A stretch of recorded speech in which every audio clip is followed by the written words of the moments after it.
Once upon a time, there was a king and a queen, and the king loved nothing so much as to go out hunting and to shoot game.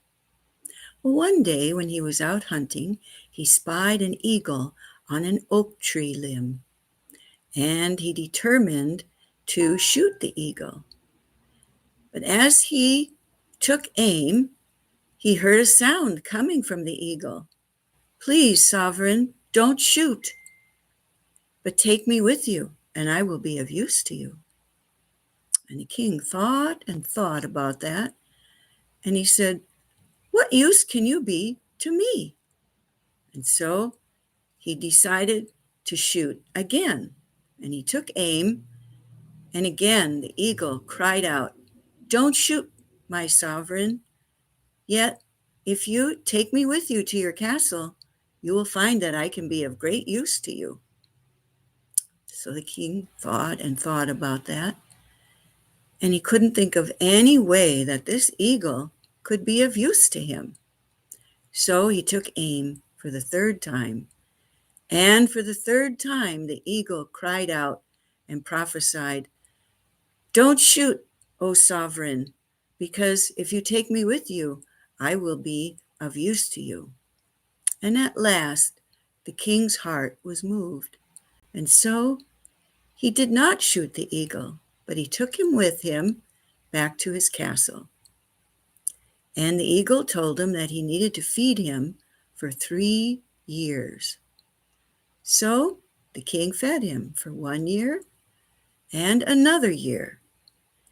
And at the end of that time, he had no cattle left, neither sheep nor cow. The eagle ate so much. So the eagle said, "Well, take me out and see if I can fly." So the king took the eagle outside and let him loose. And the eagle tried, but he could not lift off the ground. So the eagle said, "Take me back, O sovereign, and feed me 1 more year, even if you have to borrow it. And you will find that I will be useful to you." So the king took him back and borrowed all the cattle he could from neighboring kingdoms for a whole year. And at the end of that time, he took the eagle outside, and the eagle soared up into the sky and flew all around. At last, he came back down, landed on the ground, and said to the king, "Now, my sovereign, sit on my back, and you and I will fly together." And so they flew and they flew all across the land, whether for a short time or for a long time. And then they came to a sea. And suddenly the eagle tilted his wings, and the king slid right off, and he fell down and sunk into the water up to his knees. And then suddenly the eagle swooped down and scooped the king up on his wing and soared back up into the sky. And they flew and they flew, and the eagle said, "My king, were you frightened?" And the king said, "Yes, I was. I thought I was going to drown." And so they flew on and they flew on until they came to another sea. And this time, the eagle tilted his wings and dumped the king right off down into the middle of the sea, and the king sank up to his waist. Then suddenly, the eagle swooped down and scooped the king up on his wings and soared back up into the sky. And he said to the king, "Well, my sovereign, were you frightened that time?" And the king said, "Yes, I was kind of, but I thought, the Lord willing, that you might come back and rescue me." And so they flew on and on until they came to a third sea. And the eagle tilted his wings and the king slid off and fell down into the deepest part of the sea, and he sunk down up to his neck, when suddenly the eagle swooped down and scooped him up on his wings and soared back up into the sky. And then the eagle said, "Well, my sovereign, were you frightened that time?" And the king said, "I was a little, but I thought maybe you would come and save me." And the eagle said, "Well, this was to give you an experience of the fear of death, because to rectify a long past injury. Remember when you were going to shoot me and 3 times I begged you to spare my life?" And so the king and the eagle flew on together across the sky. And at last the eagle said, "Now, my sovereign, what do you see above you?" And the king said, "I see the blue sky. And what do you see below you?" And the king looked and he said, "I see the land beneath me, broad and green." And then they flew on, and the eagle said, "Now, my sovereign, what do you see on the right?" And the king looked and he said, "I see green fields." And he said, "And what do you see on the left?" And the king said, "I see a great house." And the eagle said, "That is where my younger sister lives. Let us go to visit her." And so the eagle swooped down and he landed in the courtyard of this great house. And his sister happily greeted him, and she seated him at an oaken table. But the king, she wouldn't even look at him and sent her hounds out to harass him. And the eagle was very angry about this. And he went back out and swooped under the king and got him on his wings again, and he flew off in great rage. And after they had flown for a while, he said to the king, "My sovereign, look behind you. What do you see?" And the king looked behind and he said, "I see a house all aflame." And the eagle said, "That's the house of my sister, for she did not treat you well." So they flew on and they flew on until the eagle said to the king, "My sovereign, look above you and look below. What do you see?" And the king looked up and he said, "I see the blue sky." And he looked down and I see the land below us. And then the eagle said, "Now, my sovereign, look to the right and to the left. What do you see?" And the king looked to the right and he said, "I see green fields spread out before me." And he said, "And what do you see to the left?" And the king said, "I see a great house." And the eagle said, "That's the house of my second sister.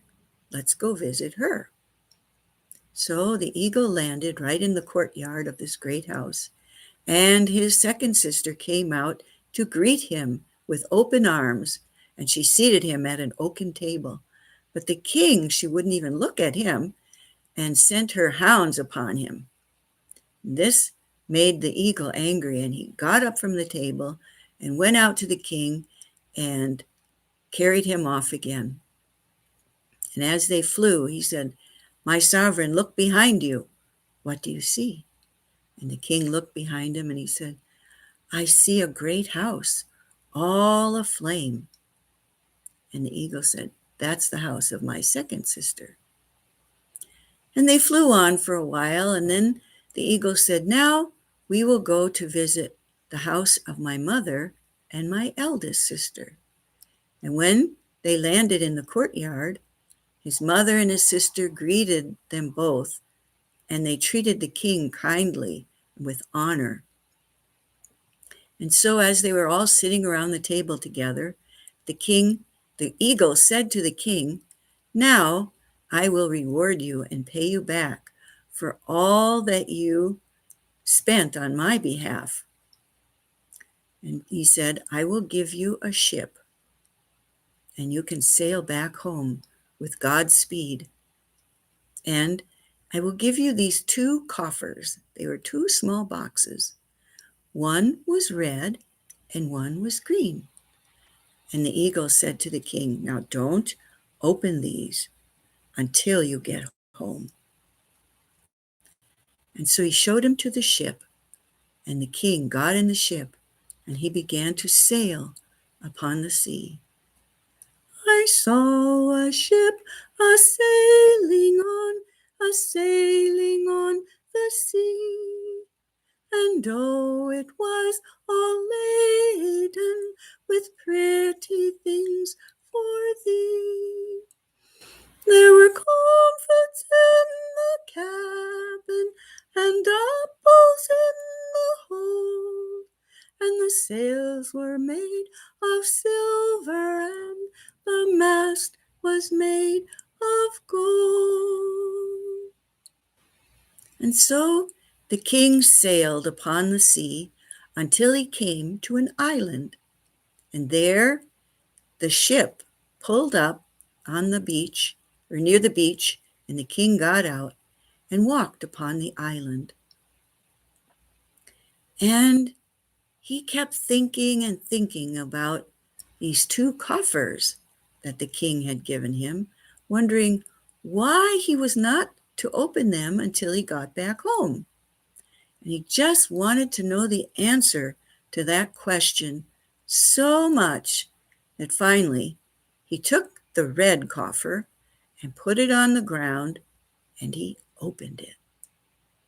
And oh my, out of the box stepped cattle of many kinds, sheep and cows and antelope and deer and goats, any kind of cattle that you could think of.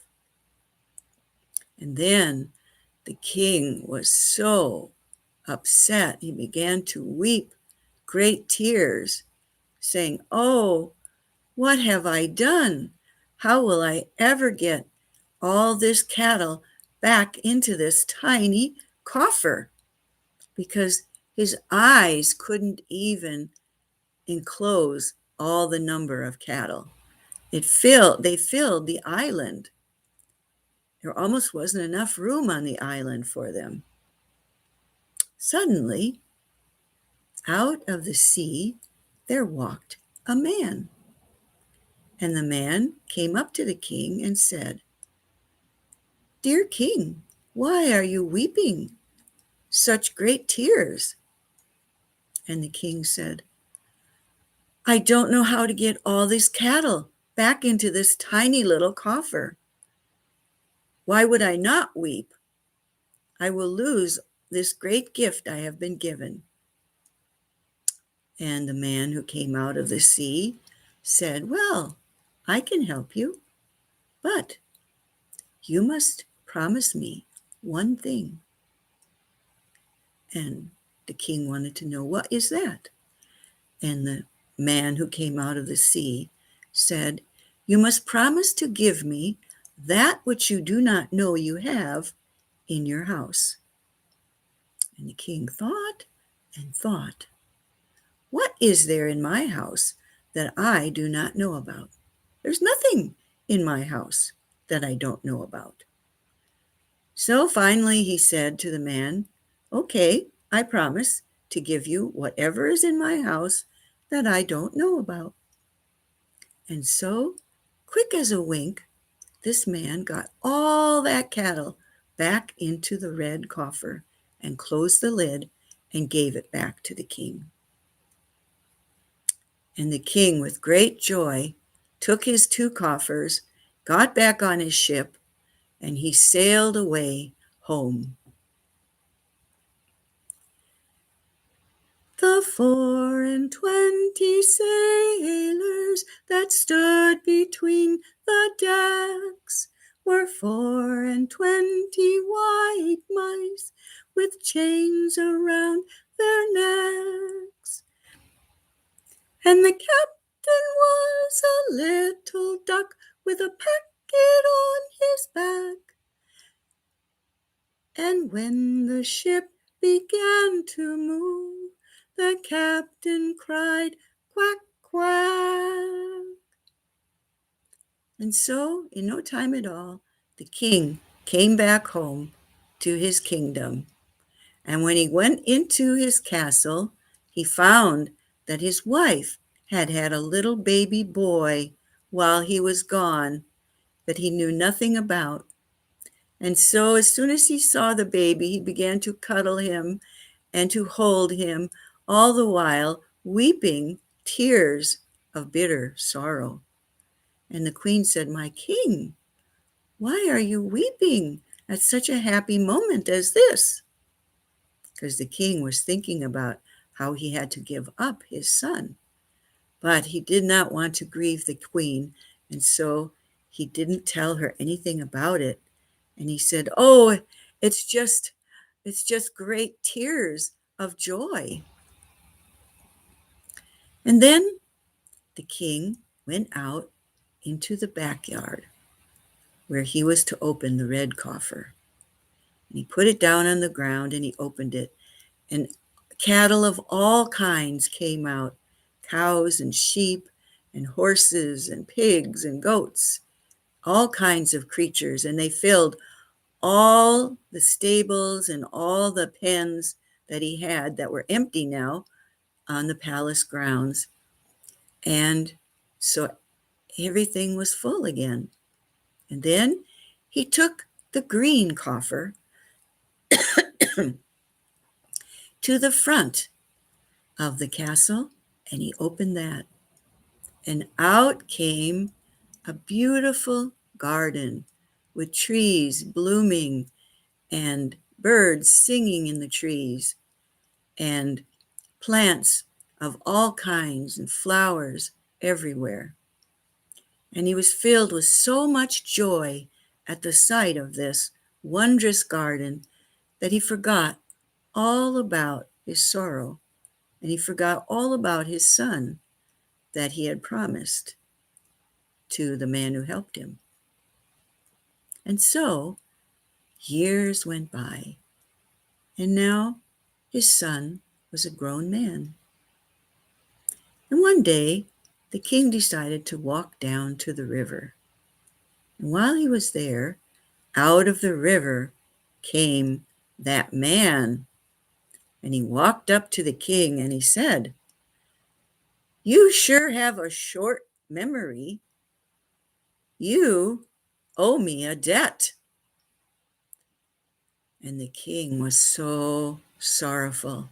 He went back home to his wife and his son, and he told them everything. And so, with much sadness and talking together, all three decided that the right thing to do was to send the prince off to the Sea King, for that's the one that he had been promised to. So the prince was left on shore all alone. And as he stood there a while, he saw a path leading into the woods. So, trusting in God, he decided to follow that path.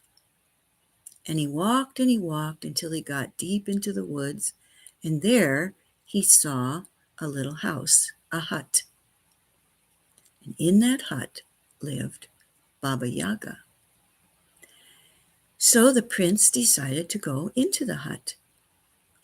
And when Baba Yaga saw him, she said, "My dear young man, are you seeking after an adventure or are you running away from one?" And the prince said, dear woman, feed me and give me drink first before you ask me any questions." And so she gave him a meal and plenty to drink. And then the prince told her all about his situation. And Baba Yaga said, "Well, this is what you must do. Go out to the lake that you find at the edge of this forest. And there, if you are hiding, you will see 12 spoonbills descend down to the shore, and they will turn into lovely maidens, and they will go swimming in the water. Then you must sneak up and steal the shift of the eldest maiden. And then, after you have worked out arrangements with her, you may go to see the Sea King. So the prince followed her advice, and he went to the shore and hid. And sure enough, 12 spoonbills came down, landed, struck the damp earth, and turned into 12 beautiful maidens. And they went swimming in the water. And then the prince stole to the shore, and he took the shift of the eldest maiden and hid in the bushes, never stirring. And when the maidens had finished bathing, they came out, and each one put her shift on and flew away home. But the eldest maiden couldn't find her shift. And then she saw the young man, and she cried out, "Please return to me my shift, and I will be of help to you when you meet the Sea King." And so he gave her back her shift, and she put it on and flew away, turned into a spoonbill and flew away. And then the young man went to the shore where the Sea King was waiting for him. And the Sea King said to him, "Well, at last you have come. What has taken you so long? I have been getting impatient. I have a task for you, and this is what you must do. You must build me a crystal bridge in one night, and if you don't get it finished by tomorrow morning, you shall lose your head." And then the poor prince walked away, weeping tears of great sorrow. And Vasilisa the Wise, the one who had been the eldest maiden, pushed open the window of her apartment and said, "Dear prince, why are you weeping?" And he said, "Why should I not weep?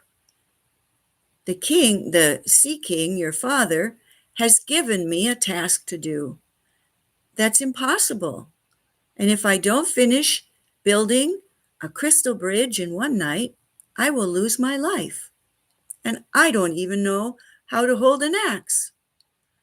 And Vasilisa the Wise said, "Oh, don't worry. Just lie down here, go to sleep. The morning is wiser than the evening." And so the prince fell into a deep sleep. But Vasilisa the Wise got up and whistled loud and shrill, and she called all the masons from everywhere round about, and they all came running. And some cleared the land, and some began to gather the materials, and some began to build. And when they had this beautiful crystal bridge finished, they etched all kinds of beautiful designs in it. And then, just as morning was about to dawn, Vasilisa the Wise roused the prince and said, "Wake up, the bridge is finished, and my father, the Sea King, will be arriving at any moment, and you must go out and show him that you built this." So the prince took a broom and a dustpan and walked out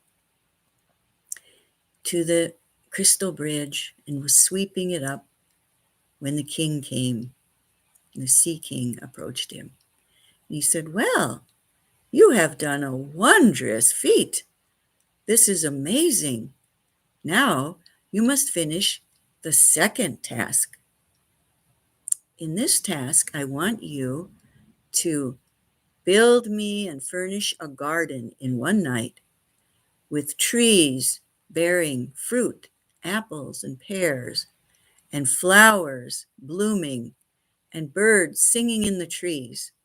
And if you don't get all this finished in one night, you will lose your head. And then the prince walked away, weeping tears of sorrow.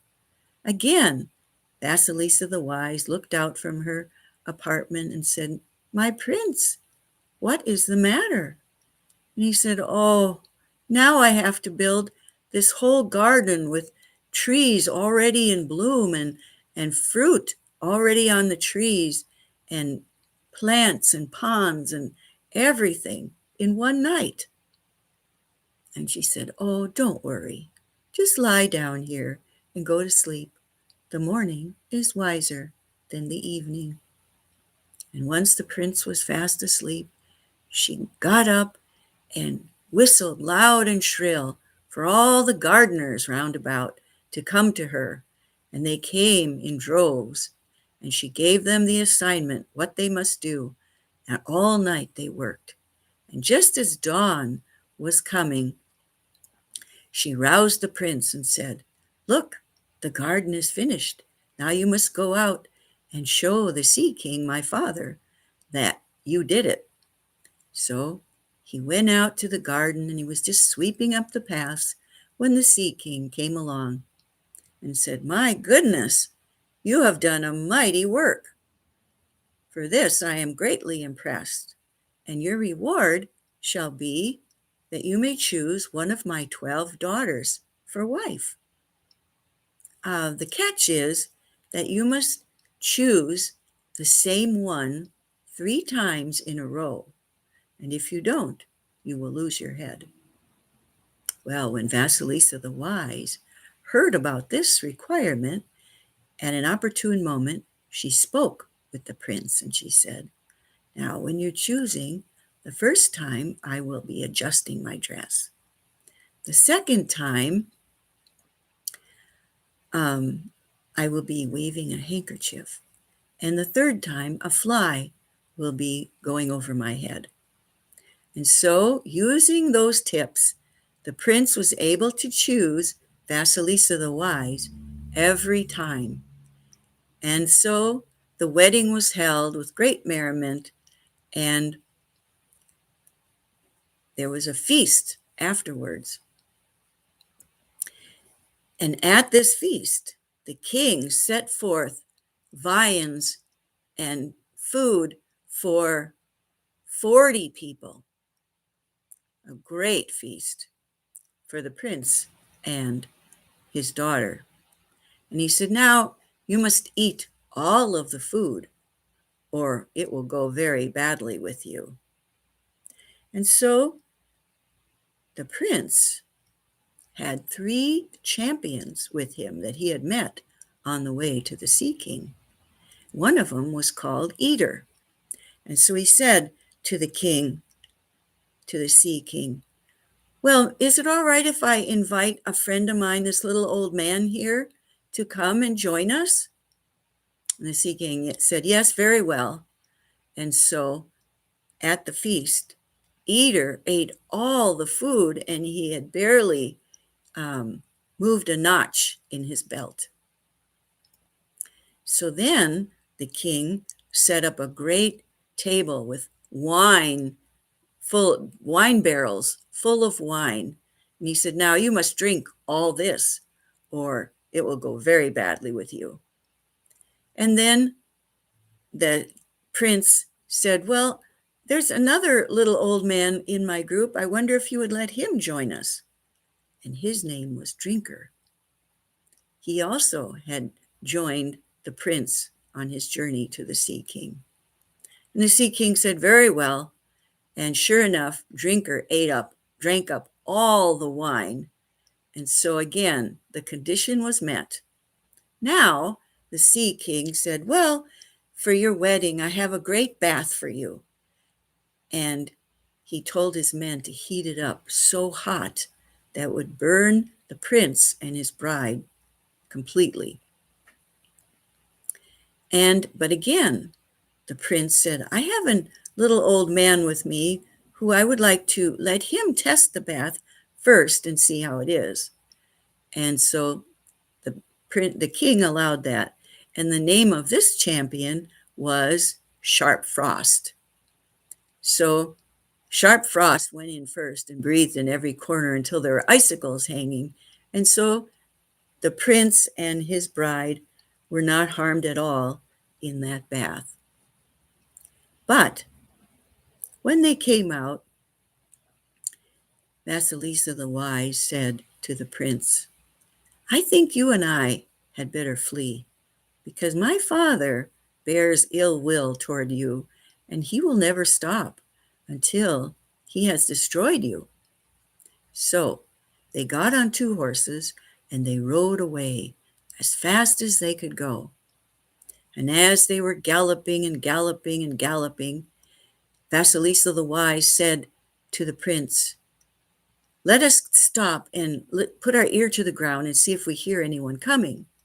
So the prince got down and he put his ear to the damp earth and he said, I don't hear anyone coming. And then Vasilisa put her ear down and she said, oh, a great group of at least 50 horsemen is coming after us. So she turned the horses into a well, and she turned herself into a ladle on the well, and she turned the prince into an old man standing by the well. And sure enough, up galloped 50 horsemen, and they said, have you seen Vasilisa the Wise and the prince come by here? And the prince, disguised as the old man, said, well, yes, I did, but that was such a long time ago. I was a young man back then. So they went back to the Sea King and said, we couldn't find them. All we found was a well with a ladle in it and an old man. And the Sea King said, why didn't you bring them? And so he had them punished with a terrible death. And then he sent 50 more horsemen to chase after them. And this time, Vasilisa the Wise turned herself into a church and turned the prince into an old, aged priest. And the church was old and crumbling and moss covered. So when the horsemen galloped up, they said, did you see Vasilisa the Wise and the prince ride by? And the old priest said, oh, yes, I did see them go by, but that was years ago.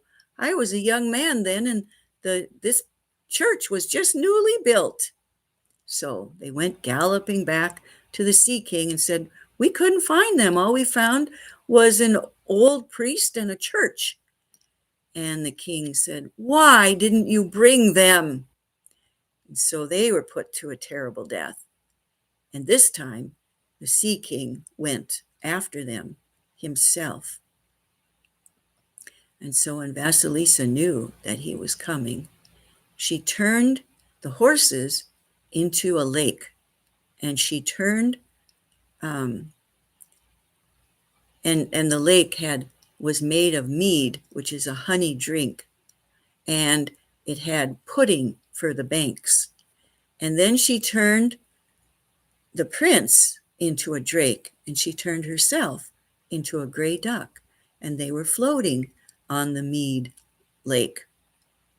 And when the Sea King came, he knew who they were, and so to get to them, he began to eat up all the pudding and then to drink all the mead, and he drank until he was just about to reach the duck and the drake, when suddenly he ate so much and drank so much that he burst into 1,000,000 pieces, and that was the end of the Sea King.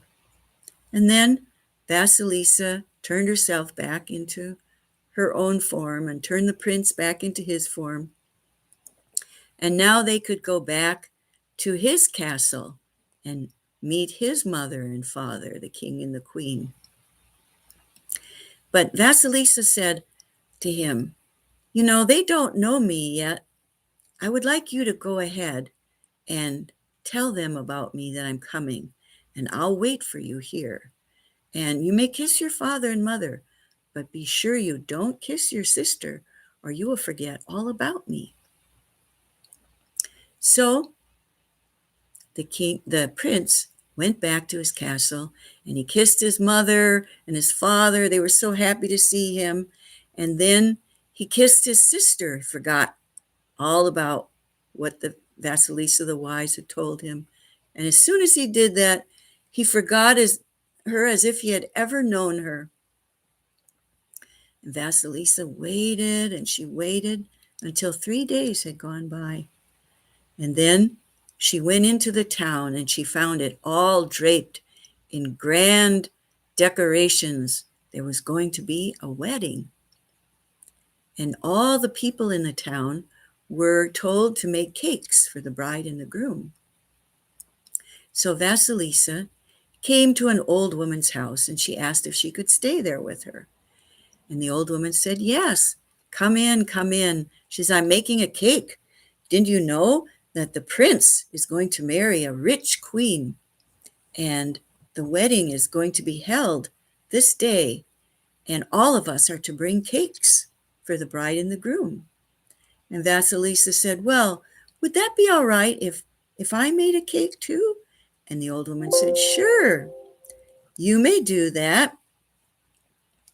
And so Vasilisa made her cake, and in it she put 2 doves and a piece of cheese. And when she took it to the wedding, and there was the prince sitting with the queen, and when they cut her cake, the 2 doves came out, and they were carrying the piece of cheese, and they were fighting over it. And the one dove said to the other, "Give me that cheese." And the other one said, "No, if you eat it, you'll forget about me, just as the prince forgot about his Vasilisa." And suddenly the prince remembered her. And so she sat down at the table with him, and they celebrated their wedding and were never separated again. And so that's the end of the story of the Sea King and Vasilisa the Wise. Thanks for listening.